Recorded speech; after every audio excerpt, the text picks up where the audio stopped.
গত বছরের আগস্টে ব্যাংকক থেকে ঢাকায় ফেরার পথে হযরত শাহজালাল আন্তর্জাতিক বিমানবন্দরে 14 বোতল মদসহ আটক হয়েছিলেন মেহজাবিন চৌধুরী। এমন খবর প্রকাশ করে কয়েকটি গণমাধ্যম।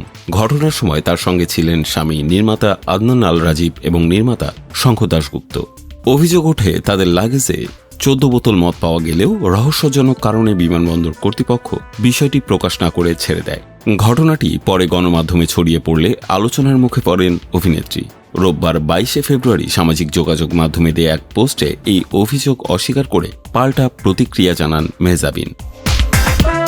তিনি দাবি করেন দীর্ঘদিন ধরেই তাকে উদ্দেশ্য প্রণোদিতভাবে টার্গেট করা হচ্ছে। মেহজাবিনের ভাষায়, কিছুদিন ধরে আমি লক্ষ্য করছি আমাকে নানা বিষয়ে টার্গেট করা হচ্ছে। আপনারা অনেকেই জানেন, কিছুদিন আগেও একটি মিথ্যা মামলায় আমাকে হয়রানির শিকার হতে হয়েছিল। বিজ্ঞ আদালত সেই মামলা থেকে আমাকে অব্যাহতি দিয়েছেন, সত্য প্রতিষ্ঠিত হয়েছে। তিনি বলেন, আমি যখন নতুন করে কাজে মনোনিবেশ করছি ঠিক তখনই আবার আমার মানহানি করার চেষ্টা করা হচ্ছে।